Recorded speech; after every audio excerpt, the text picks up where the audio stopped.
Catastrophic_V2 just Since a plot resubscribed for 11 months. to change the character release in a fantastic Jedi we've had in this game for a long time. Thank you so much for joining us. If you're brand new to this channel, please smash that subscribe button. It really helps us grow this fantastic channel. We have two absolute superstars of the Star Wars Galaxy of Heroes family. We're going to start off speaking to Doja Fett, everyone's favourite. We think he's Canadian, but not quite sure. I do remember he wore the Canadian sweater the first time we ever met him in the community. Doja, welcome, my friend. It's great to have you here. How you going? Hey, thanks, Hynesy. It's good to be here, too. And to clarify that stance, I'm like Jay-Z. I've got 5 passports, and I'm never going to jail. So,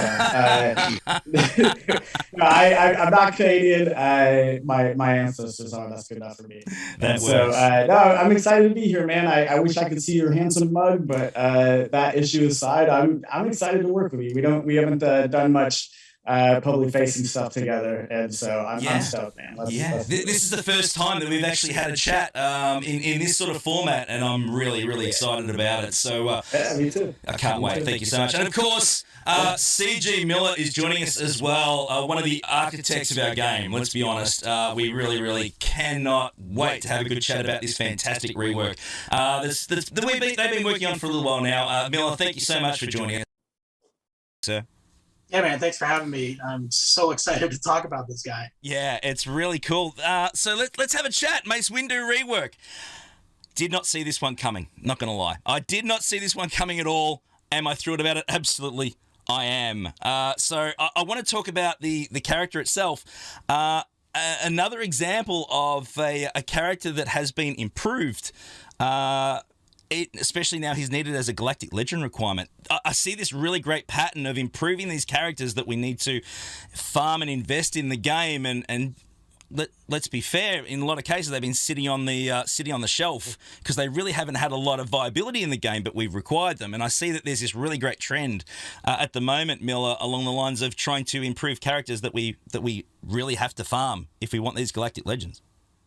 Yeah, we want to basically make Galactic Legends just more appealing to players, especially people who really only do get the kind of meta characters. They may avoid Galactic Legends inadvertently.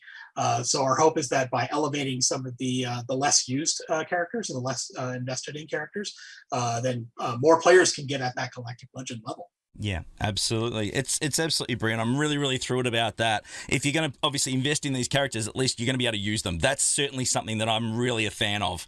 Now, let's talk about the actual release itself coming up soon. And with large releases like this, Doja, if I can ask you, if you don't mind, with characters like this, I believe that the resources in-game that have already been spent will be returned to the player. It's a fundamental change to his original kit. So this is a trend, of course, that you've already you've run with previously. It's tradition. Yeah. This is something that we want to be able to set up as far as expectations is like we've mentioned before, if we're going to fundamentally change the identity of a character, we do want to return those resources and give the players the option of what they want to do with after that. Now, I think in this particular case, they're just going to go immediately right back into Mace. And, that's awesome. That's how we hopefully, want to do it every time. It might not always work out that way, but we do what we can. And, as far as this rework, I know nobody's really asked for it, but here it is anyway. So I think a lot of those resources will find their way back to Mace. But yeah, you're correct. That's our plan. I lost a bet some time ago, and for some reason, I actually personally have my Mace at Relic 8. I'm still not quite sure how or why that happened, but it did. But this guy, having a look at the kit, which we're going to show you very soon, is I'm taking him to Relic 9. Like I'm already starting to put it aside. I think the actual tankiness of this character across the whole game, but of course it is a Territory War specific one, guys. There's an update for you. But I think it's really going to have some great viability in a lot of different game modes. But let's talk about Miller if we can. I really am interested to get your take. As you said, this rework is something that we didn't see coming, but has it been on the radar for some time, or is this something that we've just gone, okay, hey, let's do this? So Mace Windu, the original character, launched with the game all those years ago. And his kit basically kind of shows It's got a mixture of physical and special damage, which kind of just nerfs your damage overall in that area. And just the mechanics are very much not what we're looking for in our meta right now. And so, yes, Mace Windu has always been on our radar for a rework. And it was always looking at the schedules and, seeing, oh, we have space in here to do X. And then it was like, well, if we're going to do Mace, we're going to do it right. Yeah. Okay. Yeah. And so like it kind of got, pushed down the road. And then we added Omicrons to the game. And like when we kind of went over who should be the first people to get Omicrons, Mace was at the top of the list. I think it was the first name anyone ever said. And like we said, okay, if we're going to do Mace it can't be just adding an Omicron, right? It really needs to be, really need to celebrate his awesomeness and kind of give him his own moment in the sun. And so we kind of pushed his Omicron down the road, and he finally came up again, and we're like, okay, do we have room in the schedule now to rework some of his abilities? And one of our designers was like, I can name that tune in 5 notes. And next thing we know, we've got a brand new kit for Mace Windu. Yeah, no, and I think this is really something that's going to blow people away. I think that it's really, really cool and different to some of the other ability increases and changes that we've had in the game, which is really, really cool. So let's get straight into it. We will be looking at a release very, very soon after recording this video. Of course, guys, subject to change. Gotta say it. We know how this rolls. But if everything works out pretty well, it's going to hit our game pretty soon. Yeah, absolutely. The release should be this week. And when the update happens, his change will be immediate. You don't have to wait for a marquee or anything like that. There we go. So there you go, guys. There's the information. Look out for something really, really awesome this week. Mace is coming. Let's check out the kit. Let's get straight into it and look into the changes. We're going to start off with the basic ability first. So, guys, we're going to check this one out now. The basic ability is Invincible Assault. It is an Omega ability. The old final text was deal physical damage to target enemy. If Mace is above 50% health, this attack deals 50% more damage. If Mace is below 50% health, he recovers health equal to 70% of the damage dealt. But the new version of Invincible Assault is deal special damage to the target enemy and inflict ability block for 1 turn. This attack deals bonus damage equal to 5% of Mace's max health. And if Mace is above 50% health, he will gain 50% turn meter. But if Mace is below 50% health, he recovers health equal to 100% of the damage dealt. Really, really interesting little change there. I like how we're certainly adding some bits and pieces there. I really, really like it. The turn meter manipulation is something that certainly is going to be really, really helpful. Yeah, definitely. Turn meter manipulation was something we just avoided at launch of the game, and now it's kind of a staple. Speed is life, and turn meter is speed is life. Yes. So giving him some turn meter manipulation is key to making him key to your meta. Yeah, no, I absolutely love it. Let's move on to the special ability. The first special is Smite. It is an Omega ability with a cooldown of 3. The original text was deal special damage to the target enemy and remove all positive status effects. But the new version of Smite deals special damage to the target enemy and dispel all buffs on them. If the target enemy had Shatterpoint, and we'll come back to that pretty soon, stun them for 1 turn and remove 50% turn meter, then Mace gains 50% turn meter. We're certainly looking at a change to Shatterpoint. We're going to come to that one really soon. I'm excited about the Shatterpoint change, but we're too soon to talk about that. But that's really going to revolutionize this whole kit, isn't it, Miller? Absolutely. Now there's a special caveat to make Shatterpoint not too overpowered, but definitely this is something where you're going to look for that Shatterpoint target and go after him if you can. I like it. We have a brand new mechanic in the game coming as well. The second special is called, of course, This party's over. It is a Zeta ability, a cooldown of 3, and it's a brand new ability. Deals special damage to the target enemy and call target other ally to assist. If target enemy had Shatterpoint and target ally is Galactic Republic, swap the turn meter with that target ally. If target enemy had Shatterpoint and target ally is Jedi, Mace gains 2 stacks of resilient defense to a maximum of 8 for the rest of the encounter. Both Mace and the target ally recover 30% protection. I refer to this as ablative taunt. You get taunt for a number of stacks, and every time you take damage, you lose a stack. So it's a kind of a limited edition taunt. So there is some counterplay on the other side around it, so that it's just not, oh my god, this guy's taunting. Just throw a bunch of attacks at him and you can get rid of the taunt. Yep, no, I absolutely love it. Leader ability. The leader ability was known as Vapard. It is now known as Take a Seat. It is an Omega ability. The old final text, Jedi allies gain 20% offense and 9% critical chance, and they recover 5% of their max health when scoring a critical hit. But the new version of Take a Seat is Jedi allies gain 20% max health and offense and recover 10% of their health when they score a critical hit. So we're looking at, gentlemen, a health boost as part of the leader ability, which will help a lot with survivability and his tankiness, Miller. Yeah, absolutely. The bonuses here were kind of made to make him a tank. Now, obviously, he's a leader, and so he got a leader ability, and we made some updates to it. But I foresee him being used underneath other leaders in the game mostly. So this coming into play, probably not going to come into play as often, but it's there if you need it.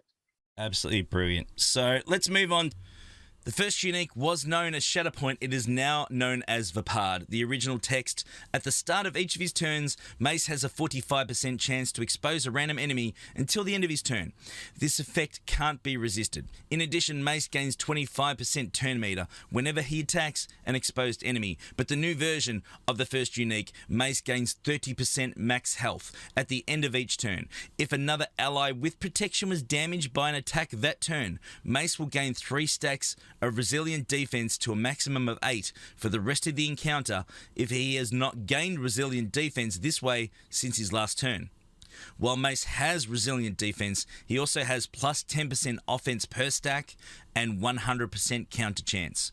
Whenever Mace gains taunt, he will dispel it and gains 2 stacks of resilient defense in its place. Now, resilient defense means enemies will target this unit and it will lose 1 stack when damaged by an attack. So that the taunt rider there is just to kind of future-proof us. A character cannot have resilient defense and taunt running at the same time. Yep. So if anybody who uses resilient defense as their defense mechanism, as their taunt mechanism, gets taunt, it's going to go away and give them resilient defense instead. I like it. Let's get down to the one I'm really, really excited about. Let's get straight into the second special ability, Shatterpoint's back. The second unique is a brand new ability, Sense Weakness. It will require a Zeta and an Omicron to complete this ability. Mace gains 30% offense. At the start of Mace's turn, dispel stealth on all enemies and a random enemy, excluding raid bosses and Galactic Legends, of course. Is inflicted with speed down for 1 turn and Shatterpoint, which can't be evaded or resisted. Shatterpoint is dispelled at the end of each ally's turn. When an ally damages an enemy with Shatterpoint, all allies recover 10% protection, and all Galactic Republic Jedi allies gain foresight for 1 turn. Now, Shatterpoint is back. Receiving damage dispels Shatterpoint and reduces defense, max health, and offense by 10% for the rest of the encounter. Enemies can ignore taunt to target this unit. But while in Territory Wars, of course, this is the Omicron ability, at the start of each other light side ally's turn, a random enemy, excluding Galactic Legends, of course, is inflicted with speed down for 1 turn and Shatterpoint, which can't be evaded or resisted. When an ally damages an enemy with Shatterpoint, all allies will gain 5% turn meter. Now, this is an outstanding ability, guys. I really like where Shatterpoint is going with this. I'm actually really, really excited. Finally, we get a Shatterpoint that is certainly more conducive to what this character should be. Yeah, definitely. The kind of caging balance in here is that it's on a random target. And so you won't always get Shatterpoint on the person you want Shatterpoint to go on to. When it does happen, it's great. But the thing is, Shatterpoint's so good, it doesn't really matter who it goes on. You just have to make the decision, do I want to attack that target to get rid of, to damage it, and then give it all those debuffs for the rest of the encounter. So like there's a lot of thinking, a lot of play involved in this character, and in Territory Wars involved in your whole team. Yeah, no, absolutely. So let's talk about the specifics. So that's the full kit, guys. Absolutely insane. Of course, get in the comments below and let us know what you guys think. But let's quickly talk about, let's just cover the modding quickly, gentlemen. Doja, very, very health-based kit, this particular one. I think health definitely is something that we want to be hitting when it comes to the modding. Not so much speed, though, because we're getting a lot of turn meter manipulation with this character. We don't necessarily need too much speed. Yeah, right. And also, if you're asking me about modding, just know that I pay other people to do it for me. So, you can't say that. Miller, take it away. You can't say that, I don't think. You heard it first. All right, so let's talk about what we're going to use him with. This is really, really interesting. Yeah. There's a character that kind of gets a call out in here that he'll work with, and that's Starkiller. Yes. Whereas he's the only Jedi on a Starkiller team, he gives protection recovery, which is something Starkiller teams do not have a lot of. And so we're excited to see how players are going to use Mace Windu with Starkiller. I like it. And that releases a character like, of course, a lot of people use General Kenobi at the moment in that lineup. That just frees General Kenobi up to be used in other lineups. Yeah, absolutely. We're always looking at anybody who uses the Force. We have to look at Starkiller and see how they're going to interact with him. It's the burden we have to bear from now on forward. But I'm over the moon that we're actually able to go in here and give Mace Windu an upgrade to a more modern meta in terms of his power level, in terms of his abilities, in terms of what he does. When we first had the kit read to us, we were like, wow, this is really powerful. This is like Darth Vader powerful. And it deserves to be. It really that was my reaction. I was like, yeah, he's Mace Windu powerful. Yeah, so right. Yeah, like he should be that powerful. This is like a poster character for the prequels. Mace Windu is a lot of people's favorite Jedi, and we want to make sure that like if they pick up this game, they can start, working on their Mace Windu and end up with a really good and viable unit by the time they reach level 85 and are ready for Grand Arenas. Yeah, no, absolutely thrilled. I can't wait, guys. Miller said that pretty much perfectly. So just piggybacking on what he's saying, though, from a community manager standpoint, obviously this is something that we've heard time and again that players want the Mace Windu rework. And so I never thought it was going to happen, or I shouldn't say never, but like I thought it was unlikely. And then when it got announced, I got excited. Not only because once I saw the kit, I realized, like Miller said, he's getting the power that he deserves. But also, I feel like the players are getting what they want, what they deserve, and I don't have to hear about it during chats anymore. So yeah, well, it's a of win course, for everybody. It's not so much hearing from everyone. I'm sure the majority of the time it's one specific person who'll be watching this video very, very soon. Ram Bam's going to be super thrilled. I can't wait. That's awesome. I'm so this one's for you, buddy. This one's for you, guys. Thank you so much for joining us, Doja. Always an absolute honor and a pleasure. Thank you. First time, obviously doing this with you. I'm just over the moon with the opportunity to bring this to the game. So thank you so much for helping bring this to the community. Really